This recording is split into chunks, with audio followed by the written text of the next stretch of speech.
Siguro napanood nyo sa isang mga videos namin na plano talaga namin magpakasal sa Philippines church wedding next year. Kaso,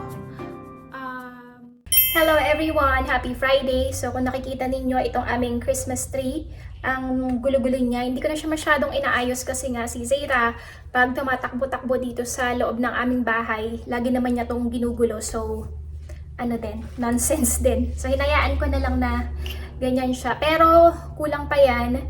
Bibili pa ako ng ibang mga decorations for the Christmas tree. So, ngayon ay 1 PM na. So, si Zaira ay nagre-ready ng mag-take ng kanyang nap. And then, dumating na din yung aking mga in-order sa Shein. So, ulit tayo. Haul. Ito yung una kong binili. Christmas decoration. Para to sa fridge. And, dyan sa aming oven. Ayan. Ganyan siya. 4 pieces ito. And microwave.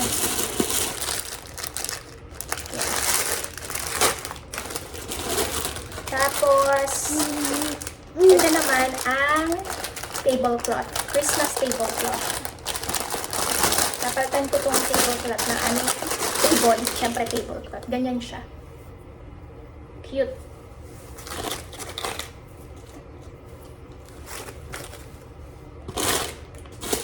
And then, ito naman, para sa kitchen. Parang kitchen rug. Yan. Baliktad pala.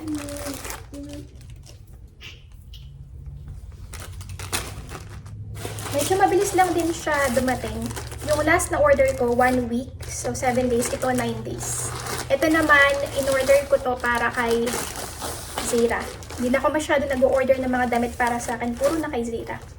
Medyo malaki to. For 18 to 24 months old din ito. Pero parang medyo malaki siya. Pero ewan ko, parang ganun din yung nangyayari sa last time na order ko. Akala ko malaki, pero nung sinuot ni Zaira, saktong-sakto lang. So, yun siya. And then, ito ay kitchen towel na Christmas yung design niya. Ayan.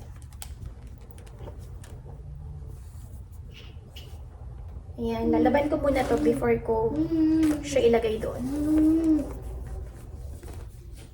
Saka yan. And then this one, para ito dito sa may TV.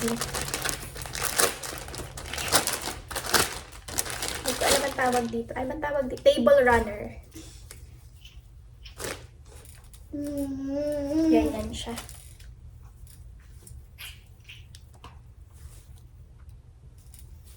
Yan. Tapos ito naman ay throw pillowcase. Kasi ang gusto naming theme dito sa may living area is blue. Ayan. 2 piraso. So, 2 lang naman ang aming ulan dito sa aming couch. Ayan siya. And then, ito ay pang decoration din. Nilalagyan siya ng battery. Ayan. Ayan. So, 2 ang binili ko. 2 pack. Medyo may amoy siya. Parang amoy pintura.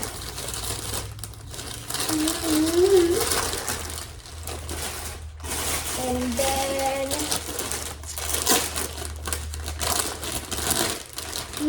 ito ay table runner din para dun sa isang table namin.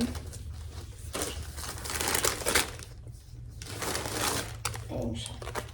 Blue. Or hindi, gagamitin ko to dito after na ng Christmas. Tapos isa pa ang table runner. Mura kasi ang table runner sa sa Shein. Nung nag-check ako sa Amazon, mahal siya. Hindi ko alam kung lalabhan ko pa ba itong mga table runner or wag na. Baka kasi masira. Diba dapat parang hand wash lang.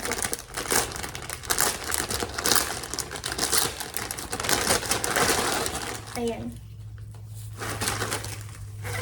Ganyan siya. So, ayan. Ayan lang ang aking mga pinamili dito sa Shein.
Sa aming microwave oven.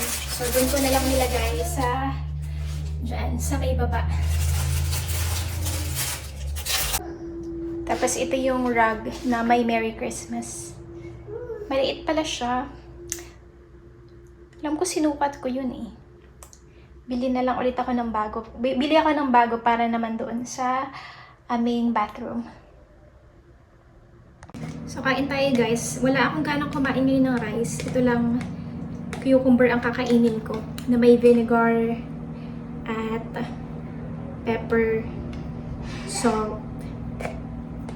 Yan.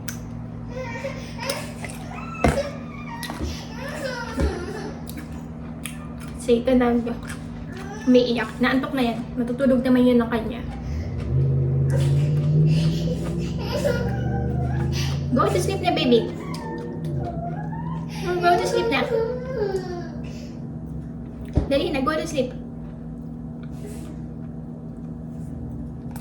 Yung ko, orange juice, paubos na. Sobrang lakas ko mag-orange juice ngayon. Normally, hindi ako nakakaubos ng ganito sa isang linggo. Pero ngayon, paubos na siya.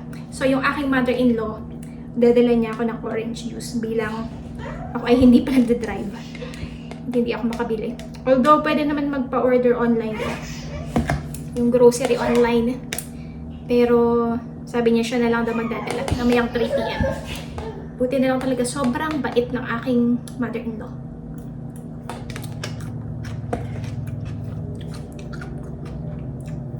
Tapos pala guys, update ko lang kayo.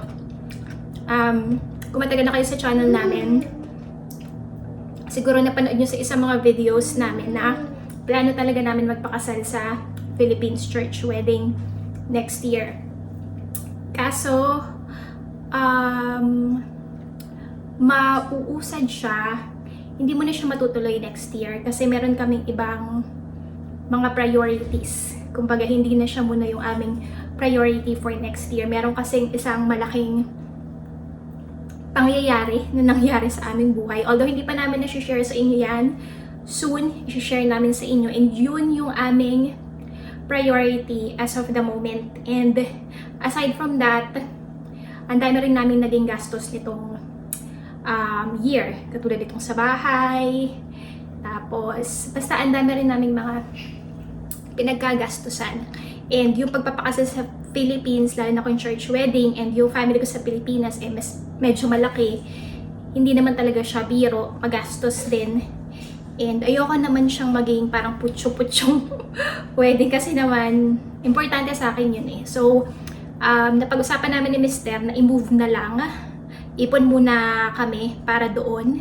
Kasi nga, yung aming priority, yung naipon namin, kumbaga, mas meron kaming priority for next year. Hindi muna yung wedding. So, ayun. And about sa ROM, report of marriage, magre-report of marriage na lang muna ako. Kailangan before the end of this year para walang problema. Kasi ang sabi doon, pagka nag-ROM kayo, after 1 year na, kumbaga 1 year na after nung kinasal kayo, parang may mga hingin silang document or reason bakit sobrang late na nag-submit ng ROM. So, ayun. Pero, talagang ipupush pa rin naman namin yung church wedding na yun sa Pilipinas. Soon. Hindi nga lang sa next year. Or baka, di ba? Baka next year din. Hindi natin alam. Although, hindi talaga siya yung aming priority.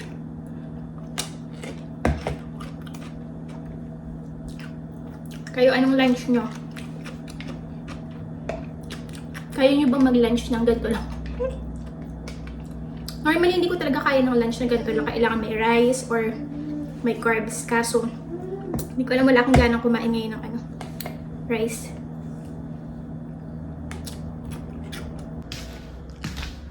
Tapos guys, itong aking this one, throw pillowcase. Sinukat ko naman to. Ayan, sakto naman siya. Kaso kasi yung zipper niya, hindi buo. Hindi kumakasya yung aming unan. Ayan, o ganyan siya. Hindi siya na-open hanggang dito. Ayan. So, hindi ko alam kung mapagkakasya ko ba ito. Hindi ko na nilaban kasi mukha namang malinis. Pero hindi ko nga alam kung kakasya ba siya or hindi. Hopefully, mapagkasya ko. Try ko. So, ito guys, yung isa sa mga na-order ko sa Shein. Hindi ko na nilabhan din yan kasi ewan ko, parang hindi naman kailangan ng labhan. And then, napag-ano ko naman siya. Napagkasya ko naman siya. Although, parang medyo nasira. Hindi siya masyadong maganda yung quality niya. Ito maganda. Kaso, ito. Parang ayan, tingnan nyo.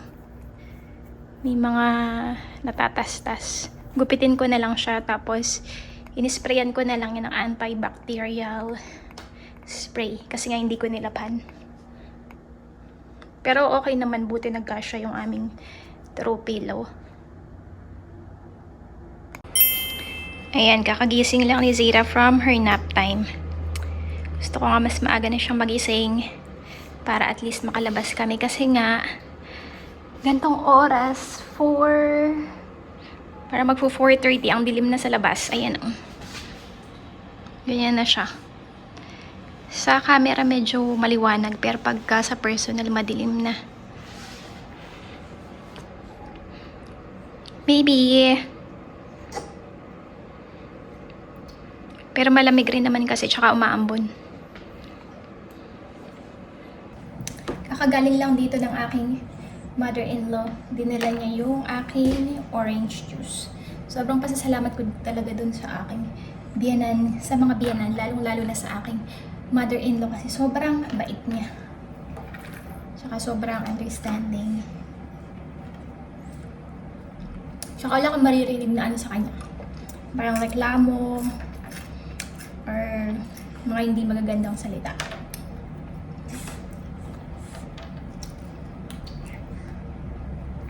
Noong una talaga akala ko parang nagkakaroon ng problema kasi nga di ba magkaibang kultura, puti sila, tapos tayo ay Pinoy. Wala talaga. Never ako nagkaroon ng issue sa aking mga biyanan mula nung dumating ako dito. Napaka nila, accommodating, sobrang babait. Basta wala akong masabi sa kanila.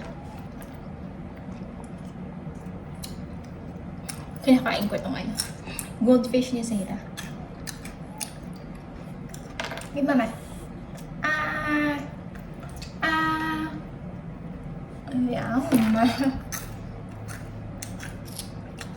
Yum. Yum. Naantok na ako. Kaya lang ito naman si Zira, hindi ba matutulog kasi kakagising niya lang. Yum.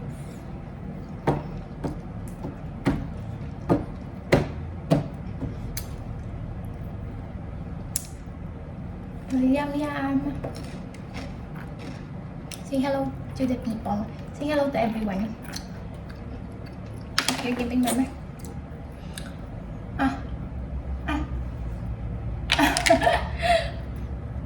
Ah. Thank you. That's enough. Mama's full. Give them. Give them. Yeah, give them.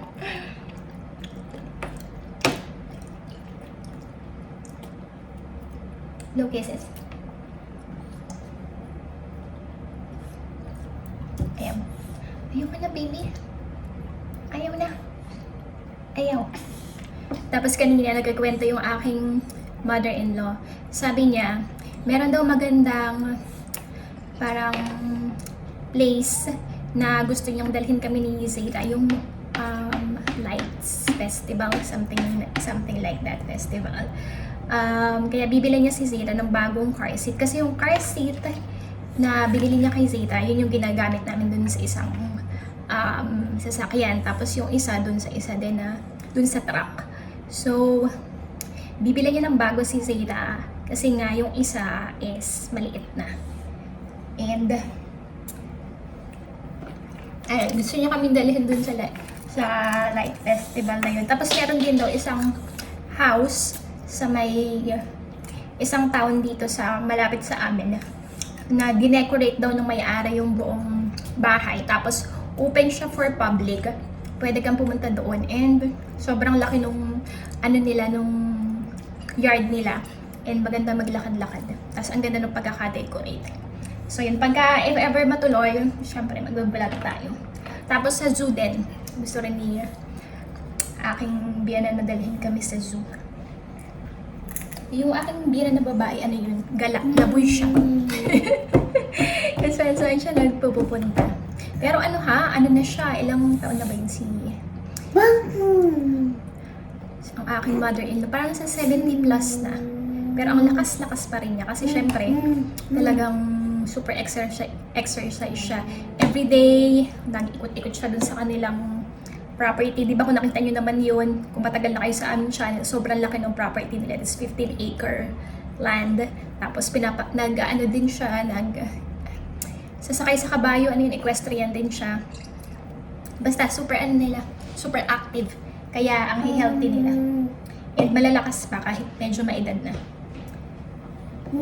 Gusto ko ganun din ako. Kaya lang, ewan ko. Diba? Maganda pagka kahit maedad ka na is active ka pa din.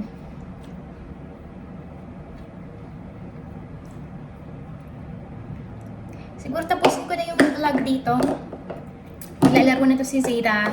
Tapos magbe-prepare na ako ng dinner. Tapos gusto ko na talaga matulog kasi grabe, antok na ako.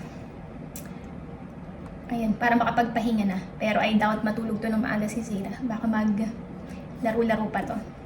So anyway, maraming salamat po ulit sa pagsuporta sa aming channel, sa patuloy na panonood. If you are new here, please consider subscribing. And please don't forget to like, comment, and share. So thank you so much again for supporting our YouTube videos. And see you again next time. Bye! Say bye! Bye! Look kisses!